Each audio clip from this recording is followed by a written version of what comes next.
Ladies and gentlemen, we have a very special guest on the I Drink From Skulls podcast today. He's the pulverizer from Plano. He's the rancher from Caddo Ridge, the hellraiser known as the hardcore closer. He's a family man, father, and founder of the Apex movement and phone sites, Mr. Ryan motherfucking Stewman. What's up, big dog? You know, it's really cool to be reaching the audience so far away, like almost like the furthest you could get away from where we're at here in Dallas, Texas, where you guys are at in Australia, man. It's really cool. Thank you for having me on, man. I'm excited. We appreciate that, my good man. It's 5 a.m. here in sleepy Australia, so the future's looking good. Yeah, hey, well, if you're up at 5 a.m., you're ahead of most of the people there. So You know how that is. I don't care where you are in the world. If you're up early, you're ahead of a lot of people. A lot of people sleep at. You know what? Sleepy motherfuckers don't get paid. Yeah. Let's go. I drink from skulls. Drink from the skulls of my enemies. So, my man, I want to let everyone who's watching know who the hell is Ryan Stewman.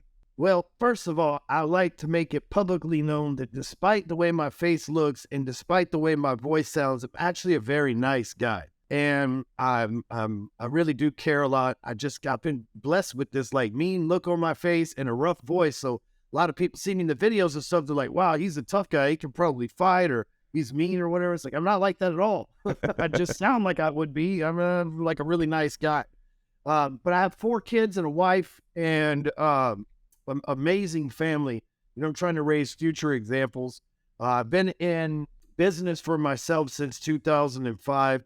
I have a background in really 3 things: selling drugs, washing cars, and doing mortgages, like literally in that order. Started off in that order. And from the finance business, started in real estate and started the finance business 2003, real estate 2005.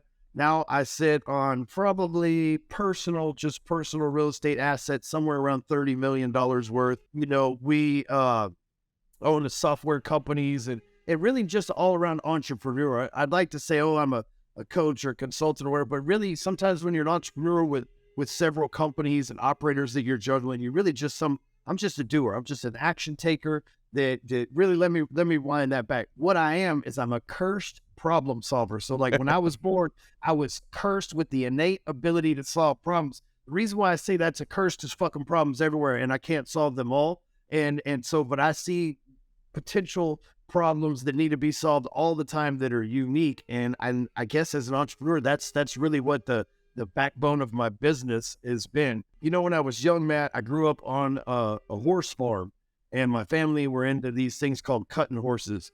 And they're basically useless in modern society, but they're fun to watch in rodeo type settings, you know, these cutting horse deals. And they're entertaining, but like I said, you're really not using them or running them on a farm for any reason these days. But I grew up there and dealt with horses, and because they were cutting horses, you have cattle that you cut. That's the whole process if you were to Google that. So we have a lot of cows and goats and shit like that. And back in December, I'm not sure how the global thing is, but here in America, shit's really weird. Not just politically, but economically too. And as you see in the news, more and more countries are teaming up against us, trying to break the dollar and stuff. So it's a really weird time. So me being a real estate guy, I went and bought land. You know, like if we end up in a war and they bomb us or whatever, I want to be out of the fucking city and somewhere away from everything. Plus, you know, I want my kids to get the best of both worlds. I want them to be raised here in the city and see that we run a business, a family-owned and operated business. But also, you know, they were with me this weekend picking up trash and tearing down shit with equipment and stuff on the farm. So they're learning the build. Like my 10-year-old, he mowed 4 acres of land on Sunday, right? So I'm teaching these guys, like, you know, during the week we sit in a chair behind a computer, but during the weekend we're still working with our hands, making sure that we're doing our part to really like beautify God's planet, right? I bought the land from the government, but God owns it all. And all we're doing is making it more attractive for him so that when he looks down on it, he's happy with it. So, but as a byproduct of that, we have 1,400 acres of ranch land that we have acquired with an abundant source of water, river running through it. There was a guy that sent me a message this morning. They caught a 95-pound catfish out of the river running behind my my property over there. So we got a bunch of fish, a bunch of hogs, a bunch of deer. I built a house out there. So all these things just in case, you know what I mean? So basically I'm a family guy a entrepreneur, a risk taker, and a doomsday prepper, you know? Yeah. Well, you'll be ready for whatever happens. I like that. Whatever the fuck, man. I read this book called 1 Second After. It talks about EMPs and shit. So I went and bought an old truck with no electronics and stuff in it. It's like, hey, all I need is 1 tank of gas to get to my ranch, and I'm good. You know, never got to leave once I'm there. You're good to go. Got ya. That's it. So we go back a while now. I came across you in 2016. Man, time flies. And Yeah, let's say you've been in Apex for a long time. yeah, it's just crazy. Just for everyone who doesn't know, what is Apex? Because I get asked quite a lot. A lot of people ask me sort of every few days. Well, so Apex is a collection of smart people that are action takers, that have learned from experience, that are sharing that experience with each other. It's basically we've got an online platform, a digital group and everything else, but it's basically everybody that's in that group's brain dump into the cloud. So you've got basically an encyclopedia of people with experience that you have access to on top of trainings and networking and live events and stuff like that. But basically it's a movement of people doing their best to be examples of what it looks like to win. You know, whether they're in Australia, America, Canada, Europe, doesn't matter. They're doing their best to represent winning. You know, the world is full of people who represent losers. You know, I'm a big fan of this rapper, country artist guy named Jelly Roll, and he just won an award a couple nights ago on the CMTs, and he said, you know, this one's for the losers. And everybody cheered. You know, a lot of people, they identify themselves as losers. Or when we're young, we're picked on as other kids, and other kids pick on us. They call us losers. When we're in school, maybe the teachers don't call us losers now. They did when I was a kid. Nowadays, things are kind of pussified a little bit. So maybe they say that they're ADHD, which implies that you're a loser because there's something wrong with you, right? And so they put all these stigma and all this other stuff. And, you know, what Apex is just my idea of how we can reverse that one person at a time by saying, hey, you know what? You messed up in life. We all messed up. You know, one thing I did mention is that I spent 3 years of my life in and out of prison, not jail, fucking prison, right? But I'm still here. You know, still have done all this stuff despite that, because I was a loser at one time, but I don't identify as a loser anymore. I identify as a winner. I overcame, just like someone that used to drink, they don't identify as an alcoholic anymore, or someone that's a drug user. You know, you've been free from heroin for 20 years. You're not going around telling people you're a heroin addict, right? That's like, I used to be a heroin addict. Now I'm a normal functioning adult for 20 years. And so people forget that. And people think their past sticks with them for forever. So there's people all across the world that have come from a sordid past like yourself and I, and went on to build something for their family and build a legacy for themselves like yourself and I, and then feel inadequate and feel left out and feel like everybody judged them. But listen, there's nobody on this planet that's perfect. There's just people that are perfect at hiding their imperfections. And so, you know, I put this group of people because here's the thing that I know. Guys like you and I, we have to prove ourselves. That means that we worked harder than everybody else. We didn't have a handout, silver spoons, good old boy networks, homeboys from the country club, private school, private college, none of that stuff. So what do you and I do? We work harder than anybody else. Then we find ourselves alone because none of our friends worked with us, and we weren't plugged into the good old boy network to begin with. So Apex is the next level, new age, blue collar, good old boy network. That's what it is, you know?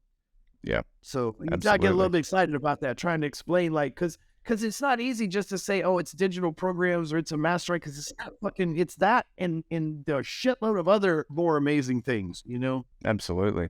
And that's how I came across you back in 2016. You know, everyone around me, because of my past, been to prison, drugs, everything else, telling me I shouldn't be successful anymore. I should suffer from the things that I did. And here you are screaming, you know what, fuck that, fuck your excuses. I'm going to show you how to win. I'm going to show you what to do in life. Now it's up to you to do it. And that's I'm just getting fired up now. You're just saying the things because it reminded me so much of it. Is that the sort of message you put out there for these people who've had a bit of a colored past? Well, I'm led the way. You know what I mean? So it's not like, let me just give you the rundown real quick, because I know your audience doesn't really know me, but I was adopted at age 7. I dropped out of school. I went to prison. I've been divorced. I'm fucking back to prison again for some shit that I didn't do the second time. So I've been wrongfully accused, rightfully accused, upside down, like all these terrible things that One, I broke my just 5 years ago. I broke my neck. They told me I was going to be paralyzed from the waist down for forever. I walked in here and did legs this morning in the gym. So I'm just saying, like, I have defied all of these things. First of all, because God is amazing, and second of all, because I've taken the action and done the work. Because to go back to God, they say you got to have faith, but faith doesn't come by anything other than work. So you got to believe it and achieve it, right? And so that's what I've done. And so, like you said, I want to be that example to where you can't, I always challenge anybody, you can't debunk anything that I've said or proven.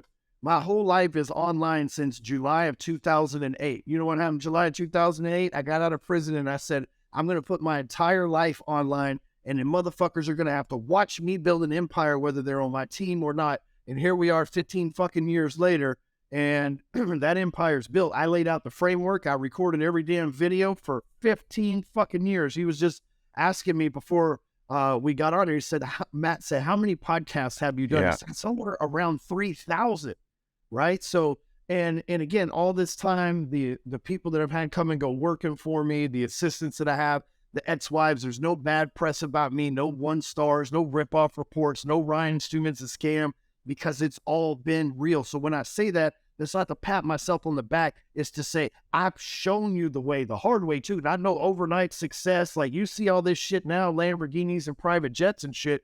So even 4 years ago, it wasn't that way. 6 years ago, it surely wasn't that way. And 15 years ago, when I was getting started with this shit, it for sure wasn't that way. But you can watch my story evolve into a better and better and better and better story. And who knows where we're going from here. So, yeah. That's really important that you share that. A lot of the time we see social media it's like a highlight reel of success, and a lot of people are bullshitting, let's be real. You know it, we know it. We see it all the time on the back end. What are the struggles you've gone through as, like, just from a few different perspectives, being a father and a husband, a successful business owner, and just being Ryan? Well, that's a good question. The number one struggle that in real time, I like to tell you, I'm over this and I accomplished it, but the thing that I've struggled for a long time is that I'm competitive. Yeah. And it's a twofold thing because of my competitiveness is I'm not exactly friendly. Now, I'm not a mean guy. Like I said in the beginning, I'm a very nice guy, but I'm not exactly friendly. So like if you're somebody that could be a threat to my ecosystem or whatever, I'm not going to be mean to you, but I'm not exactly friendly either. Hi, how you doing? How can I help you type of person, right? But I'm competitive, and I watch the people that I'm competing against, because it's important if you're a football player, it's important to watch the other team's plays to see, what they might pull on you or whatever the case may be. And the downside of that is, like, I watch other people win often because I'm not competing against losers. You know what I mean? I'm competing against people that are way out kicking my coverage. That's the way I look at it. If I'm competing at somebody at my level, that's not a competition. That's an even playing field. I don't want that. I want a disadvantage where I can say I beat somebody with a late start and a bunch of bullshit penalties, missing my startup quarterback. You know what I mean? And so, that's a big deal for me, though. It's a struggle because, like right now I'm throwing an event in a couple of months. I got to sell a few thousand tickets to it. That's no easy feat. I know a lot of internet motherfuckers be like, oh, it's just a couple thousand. A lot of people give away tickets to an event. You think everybody paid to be there. A lot of people give away tickets to an event. We don't do that. We actually sell the seats because we believe in the value, and we bring in amazing people like this one that's coming up. We'll have Fat Joe performing, Twista performing. I'm in talks with Mike Rowe to come and speak. That, like, these are the type of people that we bring. Oh, that they're not cheap, they're not free, they're not. But we have an outstanding event that we charge people for. And I might see it the last couple of years, and I'm being honest with you, Matt. Last couple of years, the event space has been awesome because most people were pussies and they didn't want to throw events because of COVID and shit. And I said, fuck it. And I just started throwing them. Well, this year, everybody's seen me make money for the last 3 years in events, and everybody and their mom's throwing big events with Ed Milet, ET, a lot of the same speakers that typically I have, forces me to go find new fucking people. And then the people that I'm selling tickets to go, well, I don't know who the fuck these new people you're bringing on are. And I'm be like, just trust me. And then the cold traffic's like, well, we don't fucking know you. And so it's this. And then meanwhile, I see somebody, maybe one of my buddies, sell out a stadium or whatever the case may be, or sell out the hotel room or whatever. And I'm like, wow, man, I got to get back to work. I got to work harder. It's a blessing and a curse at the same time, because it's a reality check that I got shit to do. You know what I mean? But at the same time, very competitive. So I'm always, not always, but oftentimes watching other people. And then what's even crazier about that is a lot of people I'm competing against are my fucking friends. So it's not like I can run from them. You know what I mean? Like I've touched them. Like yesterday, Billie Jean and I were discussing, we did a webinar last night on AI, but during the day we were discussing a few things. And, you know, we're talking about he goes and rents out the Padres Stadium and does all this cool shit. And I'm like, dude, that's somebody who's, you know, he's a good friend of mine, but he's also a competitor because people are literally making a decision to have to buy Billy shit or Ryan shit.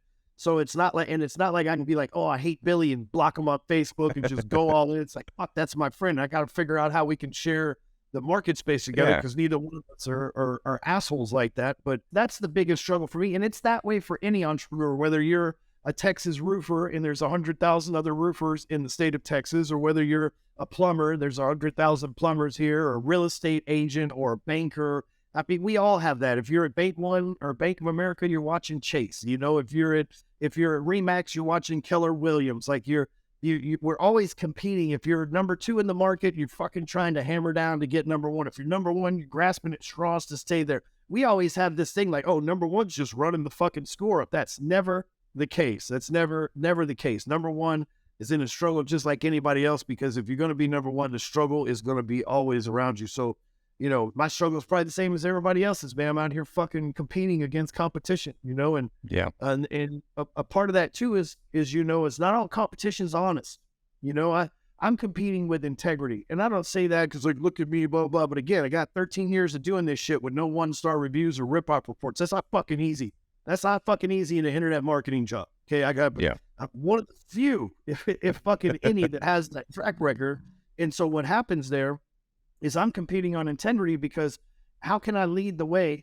And then, Matt, you went in trouble before and you found me. I inspired you. You've changed your whole life. What if you found out that I was cheating and all this is fucking bullshit? It would fucking, maybe at this point you're successful enough to where you're damn, that sucks for Ryan, and you're going to keep going. But what if I caught you 4 or 5 years ago? You'd be like, damn, the one motherfucker that I thought had it figured out don't have it either. I've definitely fucked, you know? Yeah. And I'm not saying you may have thought of it that way, but somebody else may have, and others may have. If there wasn't anybody here to inspire them or do this, or if you found out it was all fake, it's like, well, I'm not going to fake it. But so it's difficult, because in your industry where you deal with roofers here in America, maybe one roofer company's telling them, hey, I'll give you a free roof. And the next roofing company's like, that's illegal as fuck, and you can't do that. So they're competing against lies with the truth. And the lie always sounds better. The lie is never the hard part. The lie is never the roof costs $100,000. The lie is always the roof's free. You know what I mean? The lie is never, it's fucking hard work. The lie is it's fucking easy. That's why you lie. You lie for ease of access. You lie to make things easier. It never does, but that's seemingly why people do it. You never lie to make things harder, although it has the opposite effect. Lying has the opposite effect of what people expect it to have every time, you know? Yeah. That's one of the things you're very well known for, is keeping it real with people. And that can sometimes come back to bite you in terms of it's always the right thing to do, but they can't handle it, or that people want to be around you for that reason. Then when you are real with them, they kind of get a little bit sooky and cry a little bit. Sometimes that's something you see, especially people that have worked with me over the years. You know, somebody come and work with me for a year or two and then think they're entitled to more than they are. It's like, yeah, but you were compensated for a job that you're doing, you know. Or listen, everybody wants you to be honest with them until it hurts their feelings. But the truth oftentimes does hurt your feelings. Listen, my wife and I, we argue like anybody else. You know, we're a married couple. We are amazing. I have an amazing marriage, but, you know, I'm in it, so it's fucked up half the time because I'm doing dumb shit, risking our family and everything else. This is what I fucking do, right? She's got to be that. She bitches at me, and that's a loose word, but she complains to me that maybe I'm not thinking right, and it's the truth. It's her truth, and it's the fucking truth, and I have to listen to that and think, okay, I got to get fucking better at that, as opposed to her telling me everything's perfect and me not wanting to get better. Now, what she said to me may hurt my feelings, right? She might have been better off telling me I was a little dick guy or some shit. Sometimes some of the things that she says, you know. There was a couple of years ago where I lost 7 figures of fucking money on a deal that went fucking bad. I'm still in a lawsuit over the shit. Like, I had to sue the people. And, you know, for a while there, she's like, you know, something would come up and she'd go, well, here it is. It's just another decision, like this fucking stupid thing that you're doing. It's like, fuck, that hurts so bad. But the truth is, I need it to hurt, because if it didn't hurt, I wouldn't fucking change it. Right? See, that's the thing about the truth. It has to sting a little bit, because like when we're kids and we get spanked, right? You mess up, your dad takes you in there and he fucking whips you with your belt. It's not because, for most of us, not because our parents are some sort of abusive assholes. It's to lock a subconscious thought of pain into making bad decisions, right? So in real life, the truth brings pain so that we stop bringing those bad decisions, but it's oftentimes not physical pain, it's emotional pain. But so many people are pussies, and I've said that word a few times here, and they run from pain. Therefore, they run from the truth, when the truth is what they say, and always is said in the Bible, and it's been in a lot of political speeches, the only thing that'll set you free, right? So the very thing that people are running from is that very sting that you need, because it says psychologically, according to the American Psychologists Association, or whatever the fuck that thing's called, that the only way a person after 18 years of age will change their habits, way of thinking, or life is if a catastrophic event in their life takes place, like a car accident, a divorce, incarceration, cancer, fucking some crazy shit like that, that completely something fucking painful enough for them to decide to change their mind. It has to be painful, because if it wasn't fucking painful, they continue down the same track that they are, because by nature, humans search to be in some sort of force of average comfort zone. So they avoid pain to stay in that comfort zone. When again, the truth, the pain, they go hand in hand, but they're the things that set you free. They're the things that make you better. Now, my wife can bitch at me and for some shit that I did, and I can be like, well, fuck that. I'm not learning my lesson, and blah, blah, blah, blah, sleep on the couch, blah, blah, blah. Or I can go, shit, that fucking stings. Why does it sting? Right? And what maybe that's not 100% truth, but there's some truth to what she said. So let me dissect that and see if that part can make me better. Because I believe, especially partnerships, but especially a marriage like that, my wife, she's probably seen my butthole more than I have. You know what I'm saying? And like we've been together that long. She knows like the deepest, darkest part of me. She knows all my story. If I'm sitting here telling you how successful everything is, and I go home and she knows it ain't that way, she knows everything, right? And so when they're your messenger, especially us guys. Listen, guys, your wife, that's your messenger. That's your helper. God created woman to help us, right? That's your helper. So when she's saying something, maybe you don't want to fucking hear, and maybe it's from a different perspective, but there's always some truth to it. And that sting is there for you to fucking take that pain and make that change. It's that trauma that we've been created, that we're talking about that. But in absence of a car wreck, cancer, blah, blah, you're getting a little dose of the truth. And if you'll accept that pain, you won't have to go through the catastrophic fucking pain to get the real change. I love that. I can relate to that 100%. Shout out to all the strong women that help support us, keep us accountable, and kick us up the ass when we need it. This life ain't for everybody. I know a lot of entrepreneurs that have come through Apex that have, leveled up, and then they've lost their significant other because the significant other didn't want to level up with them, or the significant other couldn't handle the success or the ups and downs that they were going through. And listen, I don't care if you got $100 million or $100 and you're an entrepreneur, you're going to have ups and downs and roller coasters. And whether you're a man or a woman, if your significant other is not 100% bought into the business, like let's say they have a main job and you're running this fucking roller coaster, it ain't for everybody. Yeah. And a lot of people don't understand it. I've been divorced before, and I've been married a few times, but 2 of the times I've been divorced, one of them told me, you care more about business than me. And I said, if I don't have a business, there is nothing else. We don't feed the family. We don't have a house. You don't drive a car. You have to understand, I have to fucking go to work. But she could not grasp that, because her whole family had 9 to 5s their whole life. Why am I traveling all the time and working till fucking 2 a.m. and then waking up at 4 and doing it again? And the other one said she just couldn't handle the roller coaster. She's like, I need stability in my life, and in 1 minute we're fucking rich, and the next minute we're fucking broke, and I can't take that, And over the years now, and this is a long time ago. I've been with my current wife for 9 years, so over the years now, that's evolved, and I've stabilized and built a company and bought a building and done things the right way. But fuck, them first 10 years, man, that's anybody's fucking guess. Like this. I don't know what I'm doing. You don't know what you're doing. You find out the financial people ain't shooting you straight. You got extra tax bills, like.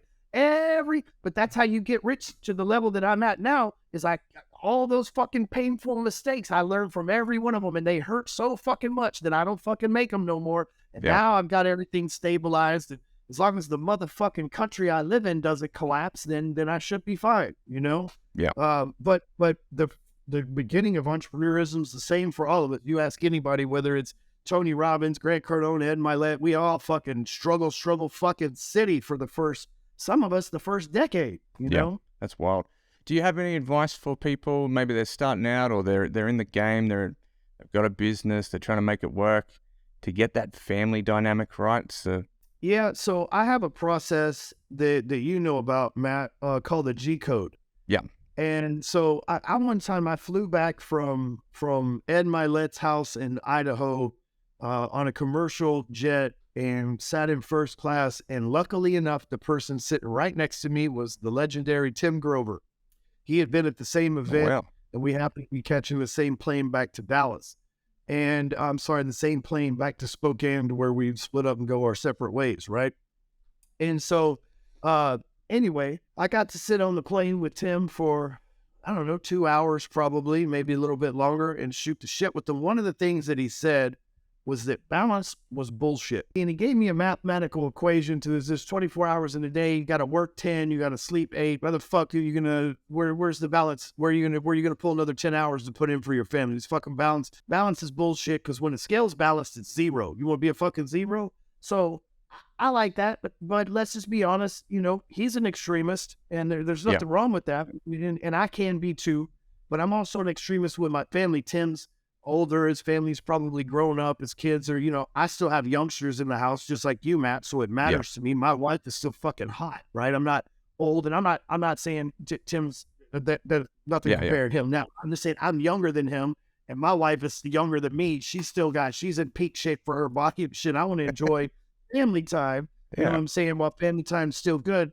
And so the G code is one of those things where it doesn't let you live a balanced life, but it lets you live a life where you're winning in the 4 areas that matter every day, not once a year, not once a month, not once a week, but every fucking day, because life works like this. If I set a goal to make $1 million in 2023, I'll wait till November and be like, oh shit, I only made 200 grand this whole year. I guess I'm gonna make 800 in December, right? And then when I make 50 grand in December, like I've been making the rest of the fucking year, and I don't hit my goal, it's like, oh, well, I tried, right? Yeah. However, if I set a goal, it's like, hey, I'm gonna make 3 grand a day.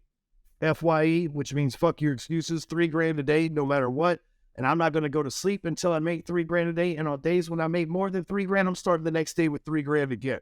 Yeah. And then at the end of the day, if you go to sleep and you couldn't sell $3,000 at the end of the day, because that's what $1 million, 3 times 365 roughly is $1 million. If you couldn't sell $3,000 in a day, you'd have to go to bed knowing that you lost that day. But if you sold $3,000 a day, you go to bed every night knowing that you won.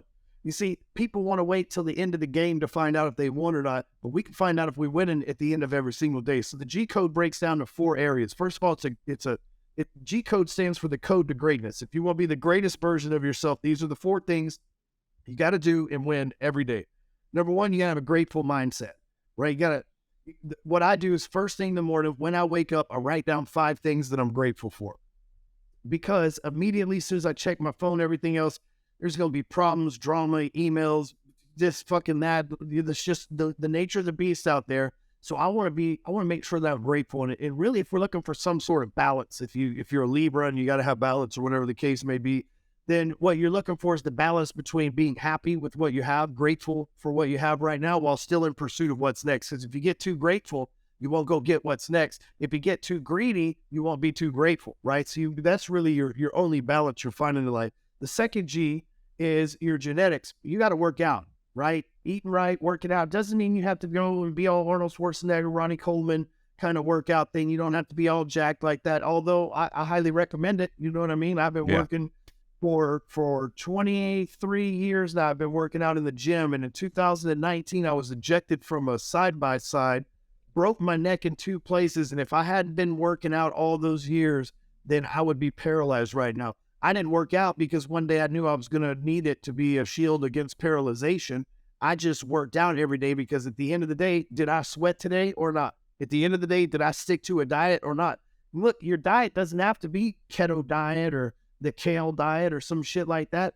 Listen, maybe you don't eat fucking 10 pieces of pizza. Maybe eat 5. Maybe you order a small fucking fry instead of a large fry, right? Maybe you fucking drink Diet Coke instead of fucking regular Coke and cut down your sugar intake.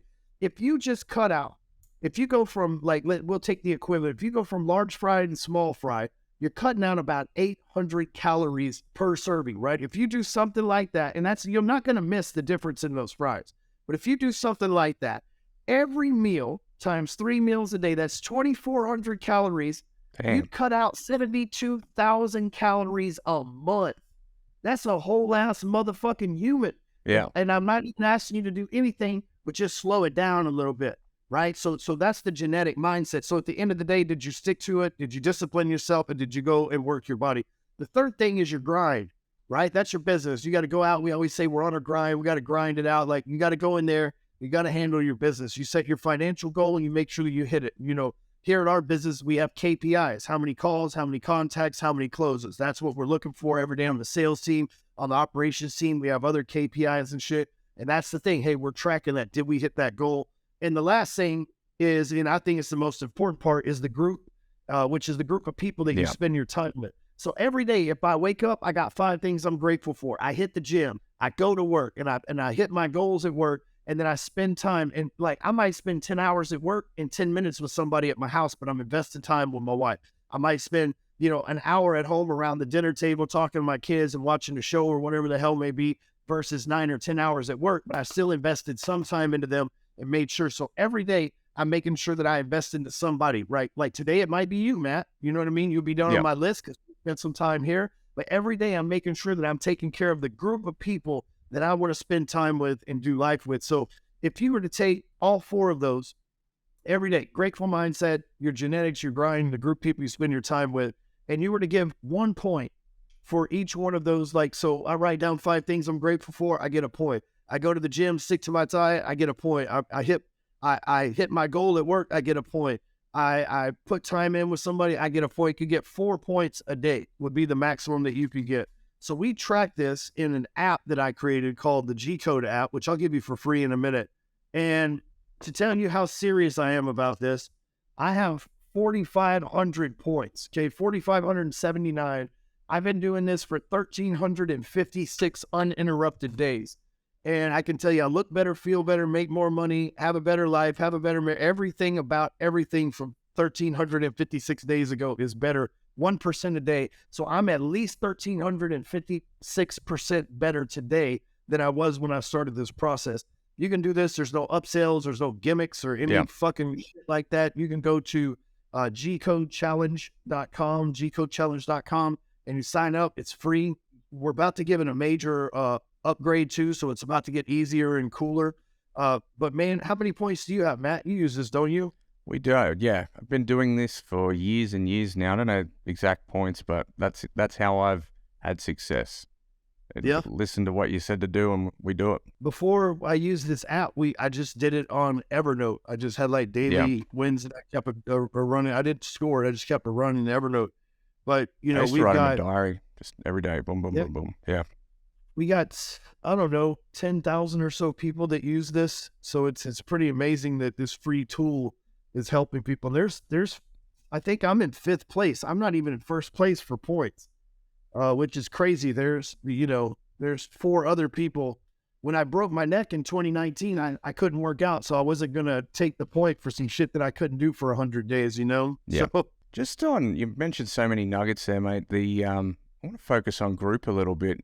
You've successfully built a group of millionaires, the billionaires, and all around just people that are just smart as fuck. What's the sentiment within these people that are playing at another level about what could happen in 2023, and how are people like yourself and those guys, how are they approaching this year, which could be, who knows what's going to happen? Well, so I have a billionaire friend, a real billionaire, cash billionaire friend. And when you're at that level and you have a couple $100 million at Chase and a couple $100 million at Bank of America and a couple $100 million at Wells Fargo, you get privy to information, guys like you and I that don't have that kind of cash. You get privy to that information. He shares it with me. And the bankers are all calling for a massive collapse the last quarter of the year, real estate wise here. And this is America. I don't know about the economy. Apartments are down because, typically if you could buy an apartment complex with an 8% cap rate for the last 10 years, that's been pretty goddamn good, right? Yeah. Now the fucking interest rate's 8.75. So 8% cap rate, you're never getting your money back, Yeah. And you have to take in anyway, you guys get the point. There's commercial buildings, people after COVID, they're not going back to work the same way that they were. You hear all these CEOs go, come back to work, blah, blah, blah, and then motherfuckers don't go anyway, and so that's a problem. So we'll see commercial real estate come down. We'll see residential real estate come down. Because listen, a year ago here in America, you could go buy $1 million house. Like I live in a house where I took $1 million mortgage out. It's worth more than $1 million bucks. But I took $1 million mortgage out, and my payment is like $4,200 a month, I believe. It might not even be that much. It's fucking cheap. It's $4,100 a month, I believe. Yeah. For $1 million loan, right? Right now, if you were to go get in my house, let's say it's worth $2 million. Okay. So right now, if I was to go buy my same house at the current interest rate at the price that it is, okay, then I'm looking at probably $12 million or $12,000 a month. So Damn. 3 times the fucking payment that I have right now for the same house. And so we're going to have to see those come down. Or see, banks, their whole way that they make money. I come from the financial industry, if you remember. The whole way they make money is they lend based on their deposits, right? And then whatever they can't cover, they borrow from the Fed. We used to be able to borrow it at 0%. So if you're upside down for the day, you borrow from the FMOC for the night at 0%. It's no fucking big deal, right? But now you're borrowing it at 6.75%. My friend, you know how hard it is to make 7% margin on your money, especially overnight, right? It's not fucking, that's not easy at all. And I mean, if you put money up into like somebody like Cardone's real estate fund, they might pay you 8% over the whole fucking year, like let alone you trying to come up with it in the night and like overnight. So the banks are going to be in a position where they're going to have to loan money because that's how they operate, right? They're going to have to keep loaning the money. So housing prices are going to have to come down because of the way in America, the lending guidelines, you have to be within certain debt to income ratios and things of that nature. So there's lots of guidelines that go into the underwriting process, but because of all that, prices are going to either have to drop, or the alternative, which is really scary, is that institutional money like BlackRock, Blackstone, Goldman Sachs, these type of guys start buying up all the residential and commercial shit, which at one point could be too big and the government could monopolize it. And I know that sounds far-fetched, but this is America in 2023 and these motherfuckers are out of control over here. So there's no telling what the fuck could happen, But the sentiment across all the bankers, my connections and my billionaire friends, is that the things are going to get weird the last quarter of the year. Yeah. But here's for the Americans that listen to this, the best news that I can tell you, though, is next year's an election year. Right. And we still don't know who's running. Biden hasn't announced if he's running again, and he may not. It's old as fuck. He's struggling with stairs, and Trump, he might be under indictment, and that's going to make things really weird. And DeSantis and Trump could go back and forth and make things really weird for the Republican Party. And we may get finally somebody good with the Democrat Party, but I think they're so far gone that they don't want somebody in the middle in there anymore. They're way far, far out of control at this point. And so I say that because in my 43 years here in America, election years are always good because, the guy's running for re-election. He can't say the only time election year's been bad economically was when Bush left office, but he'd been in there for 8 fucking years and he wasn't running for re-election. So he didn't give a shit. Obama and Romney could clean that thing up. Right.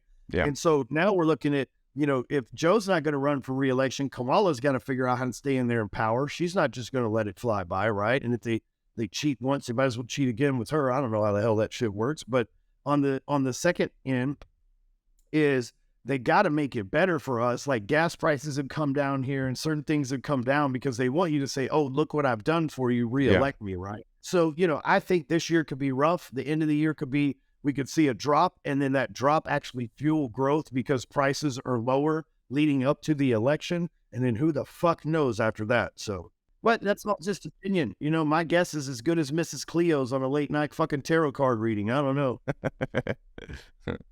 I guess one thing that will never change, no matter what the climate is you got to do the work.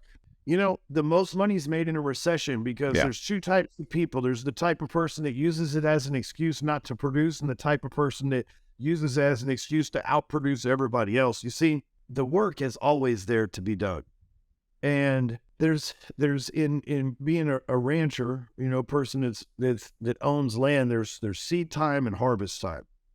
And right now is a year of seed. And what I mean by that, you're planting your seed. So in my ranch, I just tore up 80 acres worth of land, and we're going to replant different crops in there, right? So they're out there in the next week, they're reseeding it with wild grasses so we can run our cattle and shit over it. But they're out there reseeding it. That seed won't grow this year. That seed will grow next year. So that seed that I spent tens of thousands of dollars and maybe tens of hundreds of hours that we'll actually spend out there working and planting and tending to and making sure that this stuff's taken care of, we won't even see a result until next year. You see, that's the thing. Everything, there's a natural, supernatural correlation. Let me talk to you guys for a minute here as we get close to the end of this. So you see, everybody wants shit right now. If we were in a video game and we were trying to define the character that we wanted to be in that video game, one of those things, we need patience, right? So with patience, if that's what you're trying to build up in a video game, you probably have to wait a long time in order to get good at the patience level of that, right?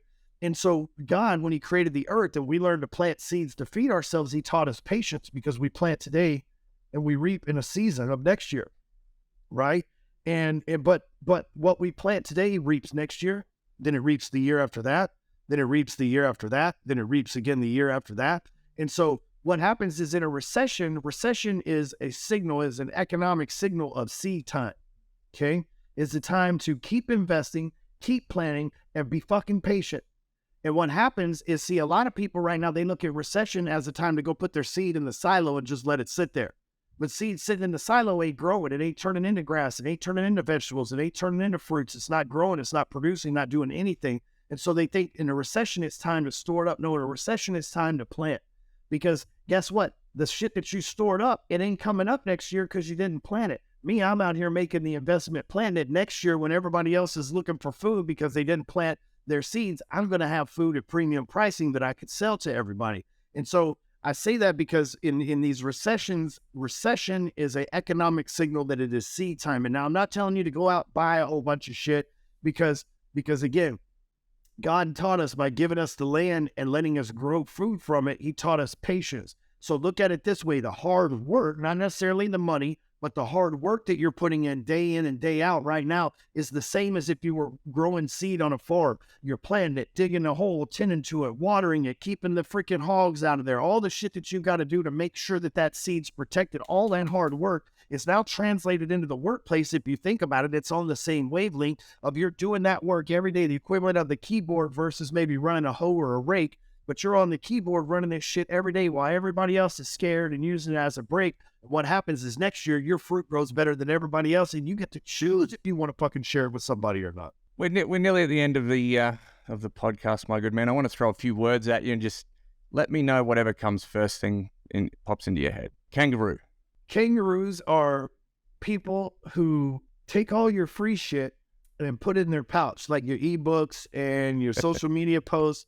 But their arms are too short to reach in their back pockets where their wallet is and actually buy anything. So next time you're at work and you're selling something and motherfuckers are tire kickers, window shoppers, now they're called kangaroos. That's what a kangaroo is. Love that. You know what? And sometimes some kangaroos out, y'all got some big buff red kangaroos in Oz down there, man. So sometimes you're going to have to fight with these motherfuckers over their wallets, you know? I love that. I remember when that guy from Texas punched that kangaroo that was trying to fuck with his dog. I bet I got that video because, you know, our whole community uses the term kangaroo. I bet I got that video 10,000 times in the first week. And I was really proud that guy was from Texas too. I was like, all right, that's family. That's a Texan. Yeah. Apex. Apex represent what winning looks like at all times. Love that. Build your machine. I was actually listening to somebody who was very, very, very smart, like an Elon Musk type person yesterday. Oh, Bernard Arnault, who is the richest man alive right now. He owns Louis Vuitton, LVMH. He's the president, CEO of LVMH, and which is some of the biggest brands on the planet fashion-wise. Cognac and Balenciaga and fucking all the expensive shit, right? Chanel. He was talking about because of, you know, they built a machine that has been able to acquire the biggest fashion brands, which has made them the biggest fashion brand. And we have a program inside of Apex, the foundation of it's called Build Your Machine. And you don't have to have LVMH money in order to build your machine. These, those guys back when they were building that company, they had worldwide distribution, manufacturing, all the stuff that they have to have. These days, you can compete against them with a Shopify site. You got a guy like Philip Plein, for example. Philip Plein is a billionaire, and he built Plein.com, and they sell $600 t-shirts and, $3,000 pair of shoes and $10,000 fucking pants and shit like that. And this guy built the whole thing basically on a Shopify fucking website and makes trillions of fucking dollars, fucking Swiss francs and shit like that. He's one of the richest dudes in Switzerland or Sweden or wherever the fuck he lives over there, and built a $300 million house in Beverly Hills, Bel Air, biggest house in all of fucking Bel Air, which is a big dick statement. You know what I mean? And he did that. Now he's got all this manufacturing and everything else, but he did that starting with a Shopify fucking thing in his apartment, And so these days people use the excuse, oh, I don't know business. Neither did me and Matt. They say, oh, I don't know how to use the internet. Neither did Matt and I. Oh, I don't have connections. Neither do fucking we, man. But you can build a machine. You can go and put the pieces together. This podcast is fucking free. YouTube is fucking free. And Facebook, free. Emailing motherfuckers, free, right? There's no excuse for somebody not to build a machine that drives them where they want to go in life. Because that's what build your machine really means. You're building something that drives you where you want to go in life. So before we finish, Mr. Ryan Stewman, where can people find you? Social media is at Hardcore Closer, and on Instagram and Twitter. I think Twitter I'm at Ryan Stewman. I don't really go on there. Instagram, Facebook. I got a blue check everywhere that it's really me. That's pretty easy to do these days. So I got a blue check on there. And so you go to Facebook, type in Ryan Stewman, Instagram, type in Ryan Stewman, anywhere that there's a blue check. Those profiles have been verified that it's actually me. So follow me on Instagram and Facebook. Man, I post once a day and I drop wisdom. That's what I'm trying to do. I'm just, you might see a picture of a car or some shit like that, but read the caption. That's where the real gold's at. Love that. Ryan, you've been fantastic, mate. We are very appreciative to have you on the I Drink from Skulls podcast. Stay tuned for the next episode, guys. That's a wrap.